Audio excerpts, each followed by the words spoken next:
guys, I've started my 4th day trek from Namche Bazaar and I'm heading towards Timboche.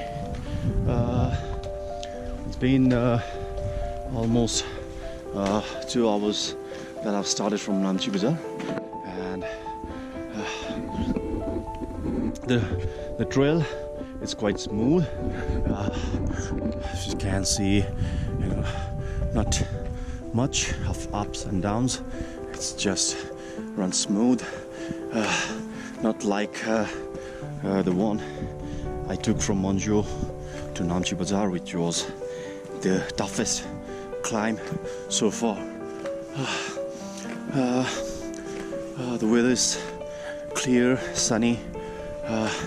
The temperature is -3 degrees, and I can get a clear view of the mountains. That's the Alma, and that's the Everest.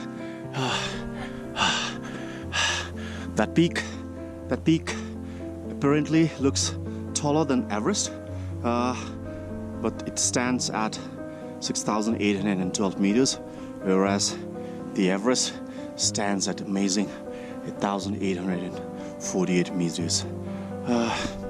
So I just started from Namche with a cup of tea and some energy biscuits. So I'm just looking forward for next halt so I can have my lunch.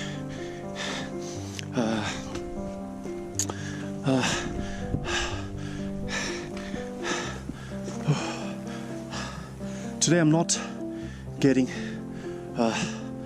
too tired.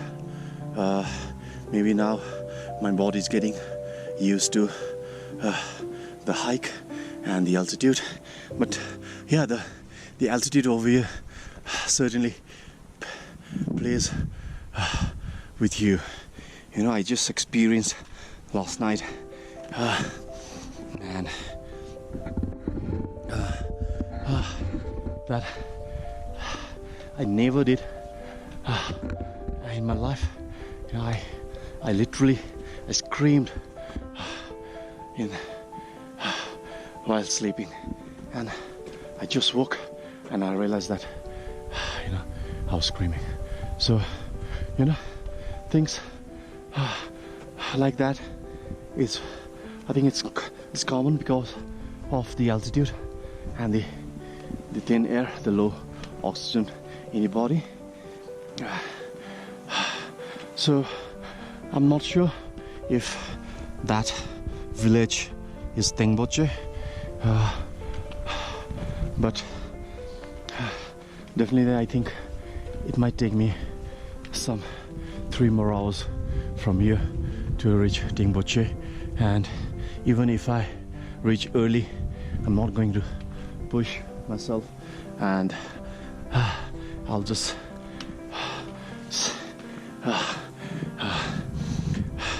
call a day there, because the weather out here is quite unpredictable.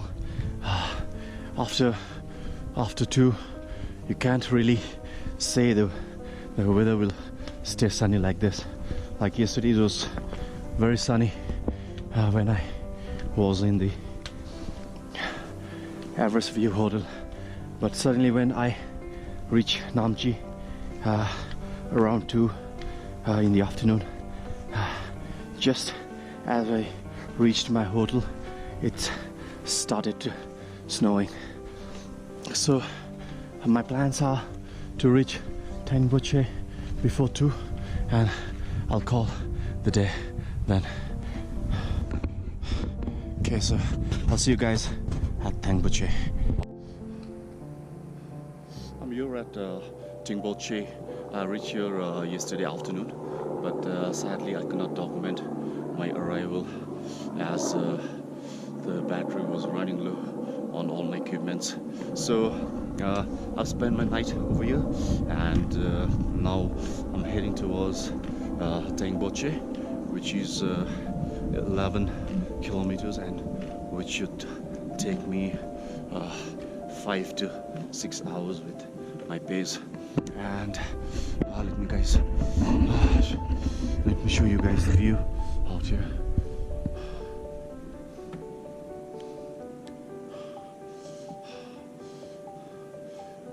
There you can see a clear view of Everest. This is the one, and that's Dala. So most probably that's the trail I'll be taking to Rinpoche, and my plans are not to stay for 2 nights in Rinpoche because I am really running out of time, because I have exactly 7 days to make it to Lukla. In fact, 6 days to make it to Lukla. On the 7th day I have my flight to Kathmandu early in the morning at 7:55. So so far I cannot get a proper charge of my camera, so I'll be making quite short videos. So I'll see you guys again in the next stop.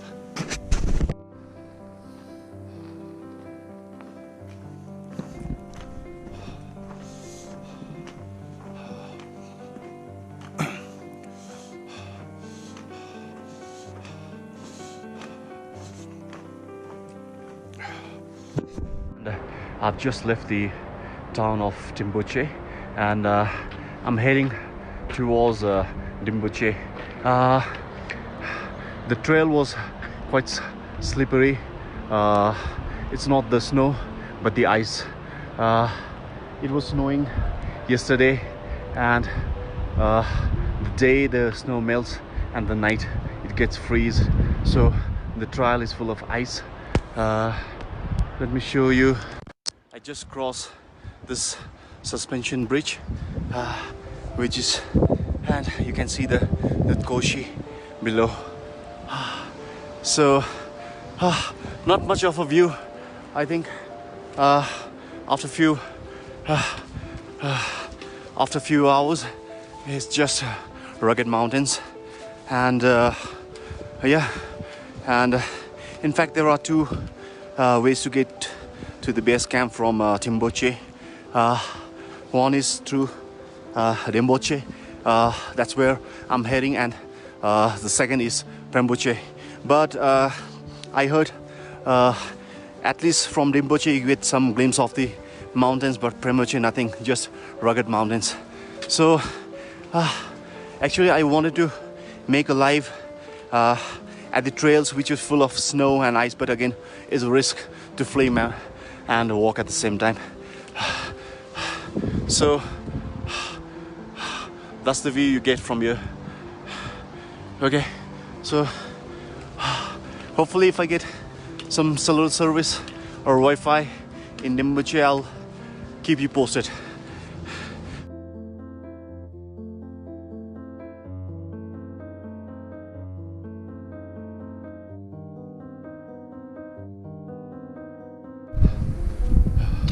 Day 6 of my hike, and I'm heading from Rinpoche to Lobuche. The weather is quite bright and sunny, and now slowly I'm starting to get the pressure from the elevation. Lobuche, I started at 4,410 meters, and Lobuche is 4,600 something meters. A bit uneasy to breathe right now, and my pace is way slow than my previous day's trek, and also I'm having a heavy head, not an altitude sickness, but due to the chill where the temperature is around -4 degrees as of now, and the highest it'll go to 2 degrees in the middle of the day. So it should take me about 5 to 5.5 hours if I go steady with this pace.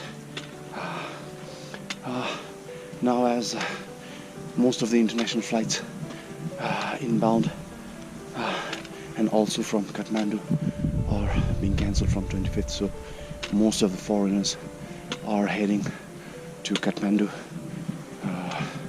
not completing the trek. So I'm a bit worried now, as most of the hoteliers they're closing the hotel and leaving for lowlands.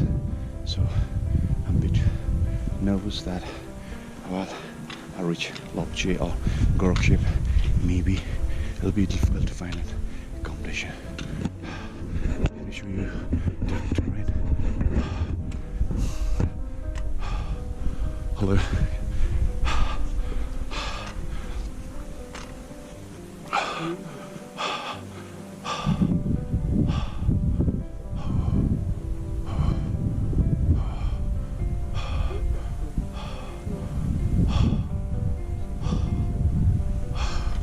So my power is running out as well, and I'm entirely depending on my solar charger, which I had brought it. And the thing is, though it's sunny, but it's getting charge only good for one device. So the charge which I took yesterday throughout my hike, I use it to charge my iPhone, and now as a result my GoPro is running low. So I'll see you guys once I reach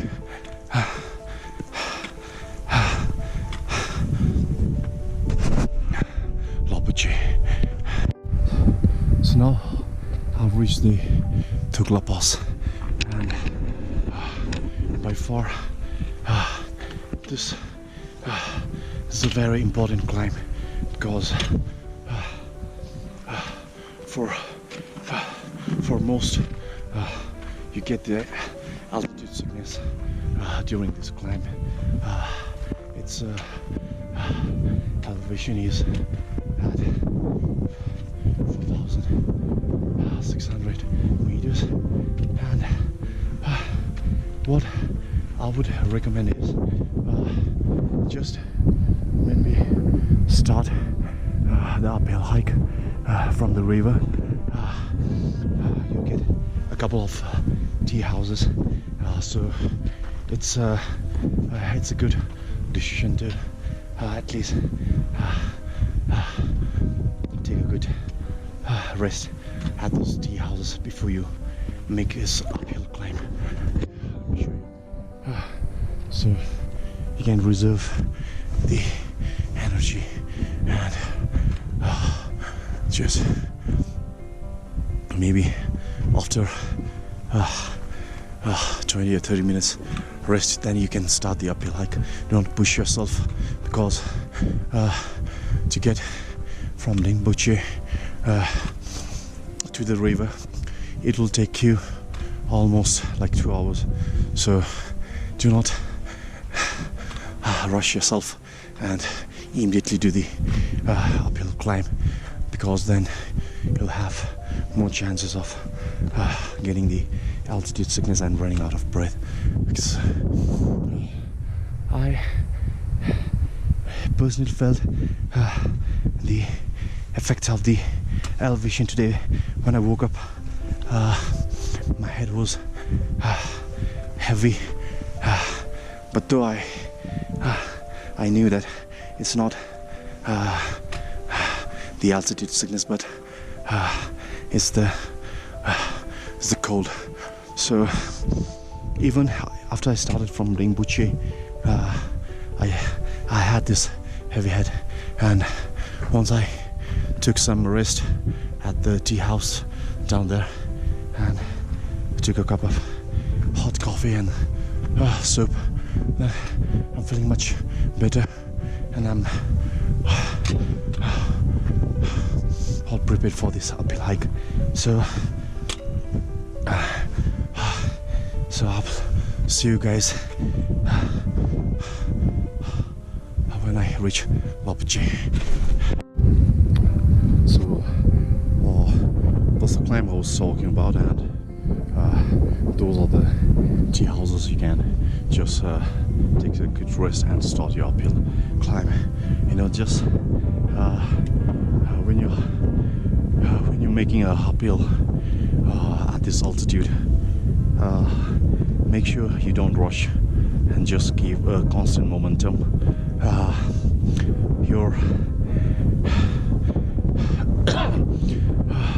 plan should not be reaching early but safely. You know, the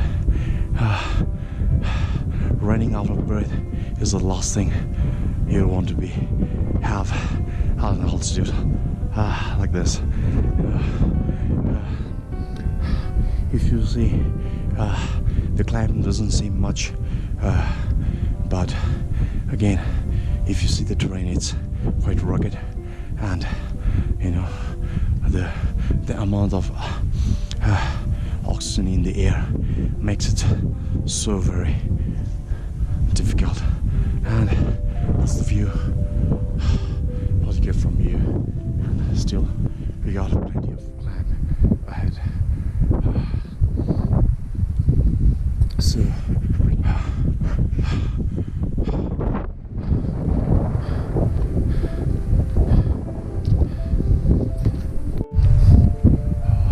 I've made it to the top of the Tugla climb, and yeah, if you can see, there are a lot of stones dedicated to the mountaineers who lost their lives trying to summit Everest. If you can see, so there are some mountaineers from, I think, I don't know, Japan. If you can see, there are a lot of Everest stones. This is what they call the memory hill, or in the local language they call it memory dara. So each stone is dedicated to the mountaineering groups who lost their lives trying to summit Everest. A huge respect. You know, it's not an easy climb to the base camp. Forget about summiting Everest. So it really takes a lot of courage and willpower and physical ability to conquer the Everest. And you can see all the other the mountains. They look so close. You know, and each time I stop, take a rest, I feel I've accomplished even a tiny bit more.